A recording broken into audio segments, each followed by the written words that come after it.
विभाज्यता का नियम बहुत ही इंपॉर्टेंट होता है। सुपर टेट, टेट, छोटी छोटी परीक्षाओं में कंपटीशन वाले ये बहुत इम्पॉर्टेंट है। ठीक है, क्यों? क्योंकि इससे आप क्वेश्चन को बहुत जल्दी सॉल्व कर सकते हैं। ठीक है, कैलकुलेशन बहुत तेज कर सकते हैं। तो आइए देखते हैं विभाज्यता का नियम। ठीक है, तो पहला है 2 से विभाज्यता का नियम। ठीक है, 2 से विभाज्यता का नियम, इसमें क्या होगा कि 2 से कौन कौन सी संख्या कटेगी। ठीक है, तो जिसके इकाई अंक में 0, 2, 4, 6, 8 कोई ऐसी संख्या है जिसके इकाई के अंक में 0 हो, 2, 4 हो, 6 हो, चाहे 8, इनमें से अगर कोई भी संख्या अगर इकाई अंक में होगी तो वह संख्या 2 से पूरी की पूरी विभाजित होगी। ठीक है, जैसे देखिए 324 लिख दिए। ठीक है, 324 लिखे तो 324 में क्या हो रहा है कि इकाई अंक में कितना हमारा 4 है कि नहीं, इकाई अंक में 4 है, इकाई अंक में 4 है तो ये पूरी संख्या 2 से कटेगी। ठीक है, हमें इकाई अंक में बस देखना है, और इकाई अंक में क्या देखना है कि 0 होना चाहिए, 2 होना चाहिए, 4 होना चाहिए, 6, 8, इनमें से कोई एक संख्या होनी चाहिए। अगर इनमें से कोई भी एक संख्या इकाई अंक में है तो वह संख्या 2 से पूरी पूरी विभाजित होगी। जैसे देखिए 45,678 है, तो इकाई अंक में क्या है 8 है ना, इकाई अंक में 8 है, तो यानी कि ये पूरी संख्या क्या होगी 2 से विभाज्य होगी। ठीक है, और अब अगली देखते हैं 3 से विभाज्यता का नियम। देखिए 3 से विभाज्यता का नियम क्या होता है, कोई भी बड़ी संख्या दी रहेगी। ठीक है, कोई भी बड़ी संख्या दी है, अब हमें पता करना है कि ये 3 से विभाजित होगी कि नहीं। तो हम क्या करेंगे, क्रम से उन संख्याओं के अंकों को जोड़ देंगे। क्रम से क्या करेंगे, सभी को जोड़ेंगे। देखिए 7 + 5 + 6 + 8 + 4 सभी को प्लस प्लस में करके जोड़िए, तो इन सभी को जोड़ने पे कितना आ रहा है 30 आ रहा है। ठीक है, 30 क्या होता है, 3 से विभक्त होता है कि नहीं, 3 से कटता है कि नहीं। तो कोई भी संख्या है अगर 3 से विभाज्यता का नियम समझना है तो उन सभी को क्या करिए, क्रम से जोड़ दीजिए। तो क्रम से हम जोड़ें, 30 आया। अब जो 30 आया ये 3 से कट रहा है कि नहीं, तो 30, ये जो 30 आया जोड़ने पर वो 3 से कट रहा है, तो यानी कि ये पूरी संख्या हमारी क्या होगी 3 से विभाज्य होगी। इसी तरह बस। ठीक है, अब जैसे नेक्स्ट उदाहरण देखिए, इसमें क्या कह रहा है कि 9, 6, 3, 4, 2, 9, 6, 3, 4, 2 है, इनको क्रम से जोड़िए। तो क्रम से जोड़ने पे हमारा कितना है 24 आया। और 24 क्या होता है 3 से कटता है कि नहीं, 3 से विभाज्य होता है।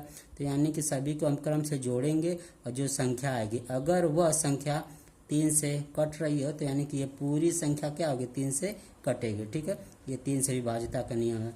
अब 4 से विभाज्यता का नियम देखते हैं। तो 4 से विभाज्यता के नियम में क्या है कि 4 से विभाज्यता के नियम में हम केवल इकाई और दहाई का अंक देखते हैं। अगर हमें पता करना है कोई बहुत बड़ी संख्या दी है, ठीक है, अगर हमें पता करना है कि 4 से विभक्त है कि नहीं, कट रही है कि नहीं, तो हम बस क्या करेंगे, इकाई और दहाई संख्या को देखेंगे। तो देखिए जैसे इकाई और दहाई में क्या है 8 लिखा है कि नहीं, 88 लिखा है, तो हम क्या करेंगे, देखें ये जो इकाई और दहाई वाला अंक है वो 4 से कटना चाहिए। जैसे देखिए 88 है ना, तो ये 4 से कट रहा है कि नहीं, 4 दूनी 8, 4 दूनी 8, तो यानी कि ये पूरी संख्या हमारी क्या होगी 4 से विभक्त होगी। ठीक है, अब देखिए नेक्स्ट संख्या देखिए 6, 7, 8, 4, 5, 6 इतनी बड़ी संख्या दी है। अब हमें पता करना है कि 4 से विभक्त है कि नहीं। तो इसमें हम अभी आपको बताएं ना कि इकाई और दहाई का अंक उठा लेंगे। तो देखिए इकाई और दहाई का अंक क्या है 56 है कि नहीं, 56 है, तो 56 4 से कटता है। ठीक है, 4 एकम 4, 4 चौके 16, 14 बार में ये 56 क्या हो रहा है कट रहा है। तो अगर इकाई और दहाई का संख्या हम उठाएंगे, अगर वह 4 से कट रही है तो ये पूरी संख्या हमारी 4 से क्या होगी विभक्त होगी, विभाज्य होगी। ठीक है, कटेगी। ठीक है, अब नेक्स्ट उदाहरण देखिए, इतनी बड़ी संख्या दी है, अब हमें पता करना है कि ये संख्या 4 से विभक्त है कि नहीं है, कट रही है कि नहीं। तो हम क्या करेंगे, इकाई और दहाई संख्या देखेंगे। तो देखिए इकाई और दहाई में कितना लिखा है 72 लिखा है ना, 72 लिखा है, तो 72 लिखा है, तो देखिए 72 4 से कटती है, 4 एकम 4, 3 से 100 बचा 32 होगा, 4 8 32, यानी कि 72 4 से क्या हो रहा है कट रहा है, तो यानी ये पूरी संख्या कटेगी। तो 4 से विभक्ता का नियम यही होता है कि इकाई और दहाई अंक हम ले लेंगे, इकाई और दहाई लेंगे, इकाई और दहाई लेंगे, उसे हम 4 से काटेंगे। अगर 4 से इकाई और दहाई कट जा रहा है ना, तो जो बड़ी सी संख्या रहेगी वो 4 से विभक्त होगी या विभाज्य होगी। ठीक है, सेम इसी तरह 8 का नियम होता है। ठीक है, 8 का नियम बस इसमें थोड़ा सा अंतर ये होता है कि इसमें इकाई दहाई सैकड़ा लेते हैं। जैसे 8 से विभाज्यता का नियम देखिए, 8 से विभाज्यता का नियम क्या होता है कि इसमें हम इकाई, दहाई और सैकड़ा तीनों अंक लेते हैं। इकाई, दहाई और सैकड़ा, ठीक है। जैसे 4 में क्या था, केवल इकाई और दहाई ले रहे थे और इसको हम 4 से काट रहे थे, कट जा रही थी तो वो पूरी संख्या 4 से विभक्त थी। लेकिन अब यहाँ पे 8 में क्या होता है कि इकाई, दहाई, सैकड़ा तीनों लेंगे, यानी कि 3 संख्या लेंगे, इकाई, दहाई, सैकड़ा। अब इन इकाई, दहाई, सैकड़ा को हम क्या करेंगे, जब 8 से काटेंगे, ठीक है, 8 से काटिए, 8 एकम 8, 0, फिर 8 दूनी 16, यानी कि ये 3 संख्या क्या हो रही है, लास्ट की 3 संख्या 8 से कट रही है ना, तो यानी कि ये संख्या पूरी क्या होगी, 8 से विभाजित होगी, ठीक है। अब ये देखिए इतनी बड़ी संख्या दी है, अब हमें पता करना है कि 8 से कटेगी कि नहीं, तो हम क्या करेंगे, इकाई, दाएं और सैकड़ा उठा लेंगे, ठीक है। इकाई, दाएं और सैकड़ा उठाएंगे, उसको हम 8 से काटेंगे, तो देखिए ये कितना 408 है कि नहीं। अब इसको 8 से काटिए, 8 पंच 40 और 8 एकम 8, ठीक है, यानी कि 51 बार में क्या हो रही है, ये संख्या कट रही है, तो यानी कि ये पूरी संख्या 8 से विभाजित होगी, ठीक है। अब देखिए नेक्स्ट उदाहरण पे आते हैं। ये इतनी बड़ी संख्या दी है, अब हमें पता करना है कि 8 से विभाज्य है कि नहीं है। तो देखिए इकाई, दहाई, सैकड़ा हम क्या करेंगे, उठाएंगे, अब इसको हम क्या करेंगे, 8 से काटेंगे, तो देखिए कितना ये 248 है ना, इकाई, दहाई, सैकड़ा वाली संख्या। देखिए 8 त्रिके 24, 8 एकम 8, यानी कि ये इकाई, दहाई, सैकड़ा तीनों क्या हो रही है, 8 से विभक्त है ना, तो यानी पूरी संख्या 8 से कटेगी। तो 8 का नियम यही होता है कि हम इकाई, दहाई और सैकड़ा वाला अंक उठाएंगे और उसको 8 से काटेंगे, अगर वो कट गई तो यानी वो पूरी संख्या क्या होगी, 8 से कटेगी, ठीक है। ये 8 का नियम था, ठीक है। अब देखिए 6 का नियम क्या होता है।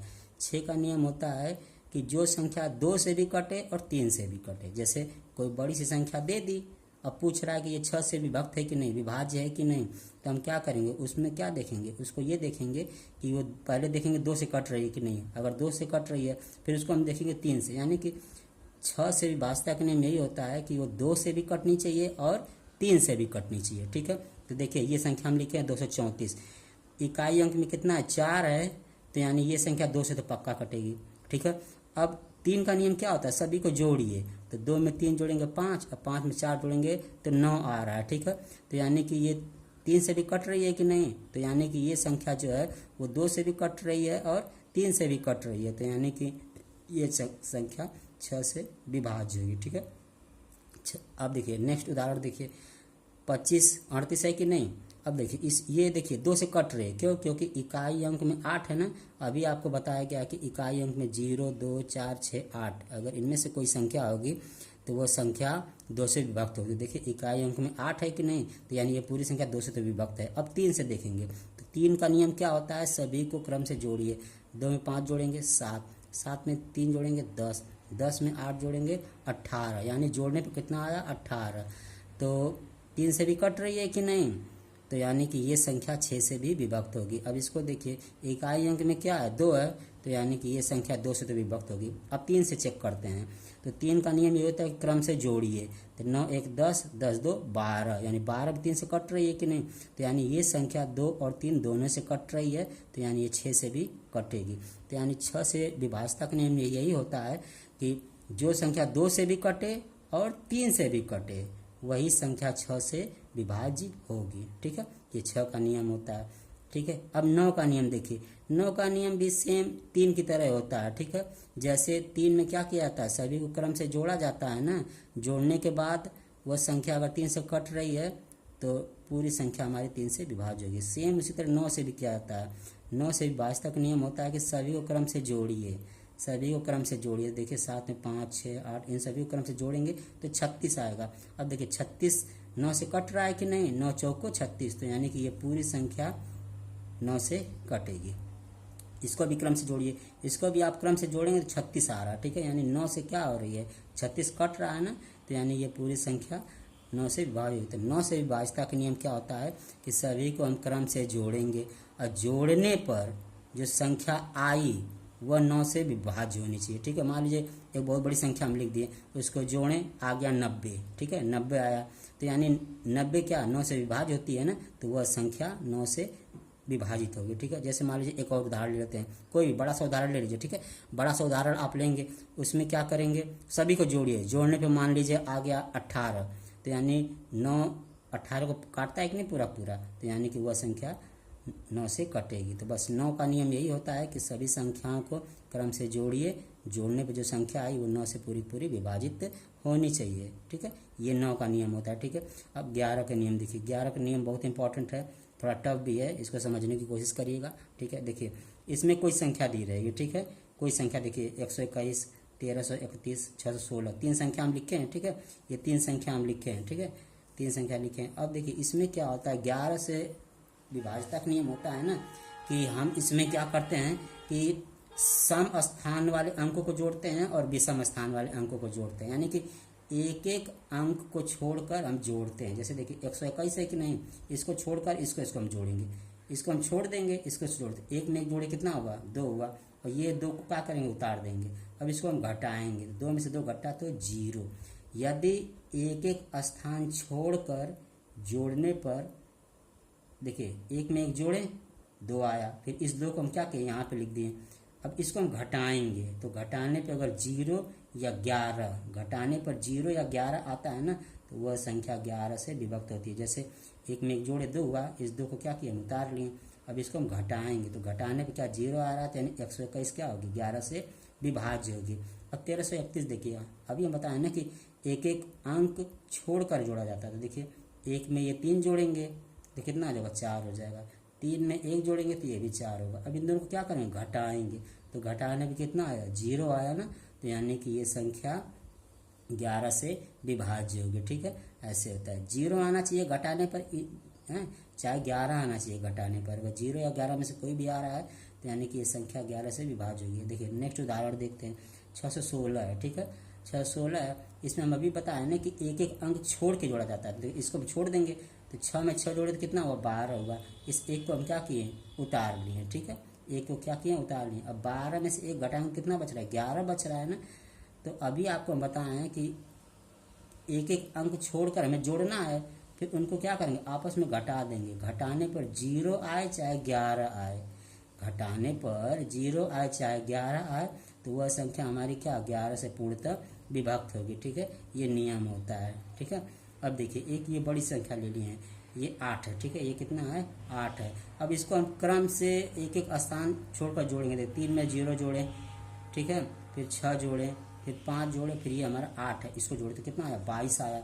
फिर 8 में 1 जोड़े, 1 में 4 जोड़े, 4 में ये 9 जोड़े, 22 आया। अब इन दोनों को हम क्या करेंगे, घटा देंगे। इन दोनों को हम घटाएंगे तो कितना है, 0 आया ना। तो यानी कि अभी आपको हम बताएं कि कोई बड़ी संख्या दी है और हमें पता करना है कि वो 11 से विभाज्य है कि नहीं। तो बस कुछ नहीं करना है, एक एक स्थान छोड़कर हम जोड़ेंगे। ठीक है, देखिए पहले इसको जोड़े, इसको जोड़े, इसको जोड़े, इसको जोड़े, लिख लिए। ठीक है, अब फिर अब इसको जोड़ेंगे, इसको एक, इसको जोड़े, तो ये भी 22 आया।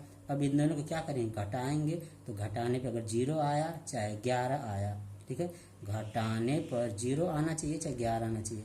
अगर 0 आया चाहे 11 आया तो वह संख्या हमारी पूरी की पूरी क्या होती है, 11 से विभाज्य होती है। ठीक है, यही हमारे विभाज्यता का नियम था। और यह सुपर टेट, पुलिस, दरोगा, छोटे छोटे कंपटीशन वाले पेपरों में क्वेश्चन इस तरह के आते हैं। और सबसे बड़ी चीज़ यही है कि आपका समय बचाएगा। और कंपटीशन वाले पेपरों में समय का ही बहुत ज़्यादा महत्व होता है।